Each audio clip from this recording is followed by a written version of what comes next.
One sentence just collapsed a government. Kingcharles spoke 26 words. No cameras, no interview, just ink on paper.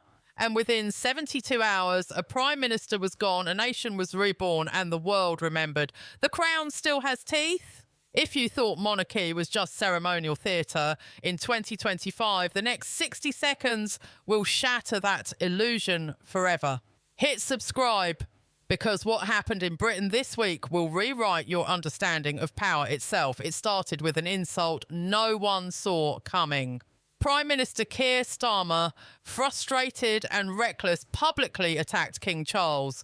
The exact words remain disputed, but the damage was instant. He'd crossed a line that generations of British leaders had respected as sacred. He disrespected the crown, and for the first time in modern history, the king chose not to stay silent. What happened next unfolded like a constitutional thriller. Late Monday night, King Charles summoned an emergency meeting, not Parliament, not the media, his most trusted advisors, the Lord Chamberlain, senior Privy Council members, top constitutional lawyers. The meeting stretched deep into the night. One royal aide leaked a single sentence that would change everything. The Prime Minister has crossed a line no leader should ever cross. The monarchy must now defend its dignity and its survival. Those words spread through Westminster like wildfire. By Tuesday morning, panic had set in. The king had activated something unseen since the 1930s abdication crisis, a full constitutional review. A classified document codenamed Operation Sovereign Integrity was drafted, outlining every legal option available if a sitting prime minister threatened the monarchy itself. The last time a monarch acted this decisively, a king shaped up his throne. This time, the king was preparing to defend it. When Downing Street learned of Operation Sovereign Integrity, panic turned to terror. One insider summed it up: he started a fight he couldn't win. And the king wasn't finished. Early Wednesday, 3 sealed letters were hand-delivered. The leader of the opposition, the Speaker of the House of Commons, a senior Supreme Court judge. Their contents undisclosed. But palace sources described the message as unmistakable. Protect Britain's constitutional balance. It wasn't a suggestion. It was a royal warning. Within hours, the letters leaked. Social media exploded. How King strikes back and how to defend the crown went viral as millions shared their shock and support. Suddenly, the story wasn't about Starmer's outrage. It was about the king reclaiming authority the public didn't know he still had. Then came the moment that shattered British politics. Wednesday afternoon, the BBC interrupted programming for a special bulletin. Buckingham Palace was releasing an official statement. The king didn't appear on camera. He didn't need to. The words were short, sharp, devastating. His Majesty remains committed to the unity and stability of the nation. He holds deep respect for Britain's democratic institutions and expects the same respect to be shown toward the crown. 26 words. That was all it took. The statement didn't name Starmer. It didn't have to. Every major network called it the most powerful royal intervention in modern history. Experts scrambled. The public overwhelmingly sided with the king. Crowds gathered outside Buckingham Palace with signs reading, "Stand with the crown and defend our king." Bells rang across cities in spontaneous tribute. Even in Labour strongholds, people were appalled. One viral street interview captured the mood perfectly. You can argue about policies all day, but you don't insult the king. That's not politics, that's betrayal. Inside Downing Street, chaos reigned. Every attempt to control the narrative failed. Starmer's interviews made him look weaker by the hour. Meanwhile, Nigel Farage appeared on live TV praising the king's dignity. Silence is not weakness, it is strength, and the king has shown strength today. The crowd erupted. Farage's approval ratings jumped overnight. Donations to Reform UK flooded in. Even some Conservatives hinted at a seismic political shift. But the real shock came from within Starmer's own party. Reports emerged of explosive cabinet meetings. Deputy Prime Minister Angela Rayner allegedly stormed out after demanding Starmer apologise to the king. He refused. "You've made yourself the enemy of the people," she reportedly said. "You're dragging us all down with you." By Friday, the numbers were catastrophic. A YouGov poll Exit poll. 80% of Britons supported the King's response. 68% said Starmer was unfit to continue as Prime Minister. Junior ministers began resigning. Civil servants quietly prepared contingency plans for a caretaker government. And through it all, King Charles remained silent. Calm, composed, unshaken. His restraint made him appear stronger. When he finally appeared in public at a charity event in Scotland, he smiled, shook hands, spoke warmly. Not a single mention of the crisis. Commentators called it the art of invisible dominance. The King was winning without saying a word. Internationally, the fallout was seismic. CNN, the most dramatic royal political showdown since King George III. European papers. The King speaks without speaking. Even the Canadian Parliament issued a statement reaffirming respect for the monarchy, a diplomatic blow to Starmer. By the weekend, Starmer's authority had disintegrated. Labour MPs whispered about leadership challenges. Resignation letters piled up. Party veterans accused him of turning Labour into a Republican experiment. Leaked audio revealed shouting matches and fury within the ranks. Then, 1 week after it began, King Charles summoned the Speaker of the House and senior Privy Councillors to Windsor Castle. No cameras, no press. Later, the palace released a single sentence. His Majesty has been apprised of the current situation and remains dedicated to the preservation of constitutional order. That phrase, preservation of constitutional order, sent shockwaves through Westminster. Analysts noted it was the same language used before a monarch takes action. Some speculated Charles might dissolve Parliament or appoint a caretaker government if the crisis deepened. The message was clear: if the government can't fix itself, the Crown will act. Inside Labour HQ, the atmosphere was toxic. The party was collapsing under the weight of its leader's defiance, and through it all, King Charles stood untouched. Silent, dignified, enduring, because in Britain, the Crown doesn't shout, it endures. What we're witnessing isn't just a political scandal, it's a constitutional earthquake. The monarchy, long dismissed as symbolic, has proven it can still move mountains when provoked. And the man who thought he could challenge the Crown is now watching everything he built crumble. By Sunday morning, the inevitable became official. Newspapers from The Times to The Guardian published front-page stories. Starmer's resignation was imminent.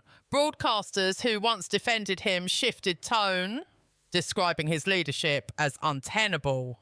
Commentators called it a slow-motion downfall, the kind that begins with a single miscalculation and ends in total ruin. Meanwhile, public trust in the monarchy surged to its highest level in 40 years. Inside Downing Street, the scene was bleak. Advisors resigned. Phones went silent. One staffer, speaking anonymously, described it as the loneliest place in Britain. Late Sunday evening, an emergency Labour meeting was convened. Tempers flared as MPs demanded Starmer step down. One senior member reportedly shouted, "If you won't resign, we'll remove you." Security was called. While chaos consumed Westminster, Buckingham Palace remained serene. The King spent the weekend at Balmoral, walking the grounds, speaking quietly with aides, attending Sunday service. No public statements, no press releases, just calm authority. That silence had become its own kind of power. By Monday morning, news broke. Several senior Labour ministers had submitted formal resignation letters. The BC confirmed more than half the cabinet had withdrawn support. The government was, in all but name, paralysed. Then, just before noon, an unmarked black car arrived at Buckingham Palace. Cameras zoomed in. A figure stepped out. The Prime Minister himself, Starmer, entered through the side gate, avoiding the main steps. No official statement. But within minutes, the BC cut to breaking news. The Prime Minister has tendered his resignation to His Majesty the King. The image of Starmer leaving the palace, pale, defeated, went instantly viral. The caption across screens nationwide, "The Crown endures." Hours later, King Charles issued a brief statement from Windsor Castle. His Majesty thanks the former Prime Minister for his service to the nation. In accordance with constitutional principles, consultations will begin immediately to ensure stable governance. 22 words, the end of one era, the beginning of another. World leaders issued formal statements. The pound rebounded. Crowds outside the palace erupted in cheers. Bells rang again, not in protest this time, but in celebration. By that afternoon, the king had met privately with the speaker, the leader of the opposition, and senior civil servants. Palace insiders described the atmosphere as calm but decisive. 3 principles guided every decision: stability, service, respect for constitutional order. At 4 p.m, the palace gates opened. Out stepped Rishi Sunak. 30 minutes later, the announcement: His Majesty the King has invited the Right Honourable Rishi Sunak to form a government, and he has accepted. The reaction was instant. Cheers erupted. News anchors struggled to contain astonishment after one of the most turbulent weeks in British political history. The Crown had reasserted order. Sunak addressed the nation from Downing Street that evening. The past days have reminded us that the institutions of our nation endure. The Crown, Parliament and the people are bound together, not by power, but by duty. My government will honour that duty. Markets stabilised. The pound rose to its highest level in months. Even those weary of politics felt renewed faith in the country's resilience. At Balmoral, King Charles remained characteristically silent. He had spoken through actions, not words. His quiet resolve had reshaped British politics without a single overt act of defiance. Commentators began calling it the Windsor Doctrine, the belief that the monarchy could influence without interfering, guide without commanding, lead without speaking. By week's end, the storm had subsided. The Crown stood stronger than it had in generations. For many Britons, it was more than a crisis averted. It was a reminder that in times of chaos, the oldest institution of all could still steady the ship. But beneath the calm, new questions surfaced. What precedent had the king set? Could future monarchs wield similar influence? And if the Crown could intervene once, what might stop it from doing so again? In the weeks that followed, Britain settled uneasily into its new reality. Sunak's caretaker government moved quickly: cabinet reshuffles, emergency fiscal measures, renewed trade talks. The goal was simple: stability at any cost. But something deeper was happening: a transformation. Across the nation, reverence for the monarchy at root. Street murals of King Charles appeared in Manchester and Birmingham. Schools reinstated lessons on the history of the Crown. Television networks produced documentaries praising the King's measured courage. In Parliament, MPs debated cautiously. Some called for clearer limits on the monarch's authority. Others argued Charles had done exactly what the Constitution demanded. When the nation lost its footing, one senior MP declared, it was the Crown that steadied the hand. Meanwhile, within Labour, the aftermath was brutal. Starmer's resignation triggered the fastest leadership collapse in modern party history. Candidates emerged and fell within days. Angela Rayner called for humility and reflection. But the damage was profound. Polls showed Labour support at its lowest in half a century. Party offices reported mass resignations. The media called it the Great Realignment. For the first time in generations, the monarchy, not Parliament, had become the axis around which public trust revolved. Internationally, the impact was striking. Commonwealth leaders praised the King's restraint. The Canadian PM called him the quiet anchor of the realm. In Australia, Republican debates abruptly faded. Even European headlines spoke admiringly of a monarch who'd restored order without breaking a single law. At home, however, not everyone was comfortable. A vocal group warned Britain was drifting toward soft absolutism, where the Crown's moral authority could shape policy through influence, not decree.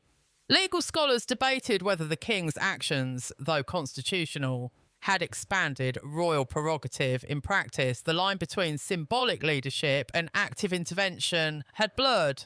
No one could define where it now lay. King Charles made no effort to clarify. He attended ceremonies, hosted state visits, continued his environmental work. When asked during a rare engagement about the turmoil, he smiled. The strength of our nation lies in its continuity. It was comforting, cryptic, and it only deepened public fascination. By spring, Britain entered what commentators dubbed the new era of stability. Parliament passed emergency legislation affirming respect for the monarchy's constitutional role. Royal approval ratings soared.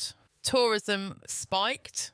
The pound held strong. For the first time in years, Britain had rediscovered something it lost: identity. And yet, history has a way of testing every calm. As months passed, whispers circulated through Westminster's corridors. Questions of power, precedent, and pride lingered like shadows. Some wondered whether the monarchy's quiet assertion would inspire future leaders or intimidate them. Others feared the next crisis might not resolve so gracefully.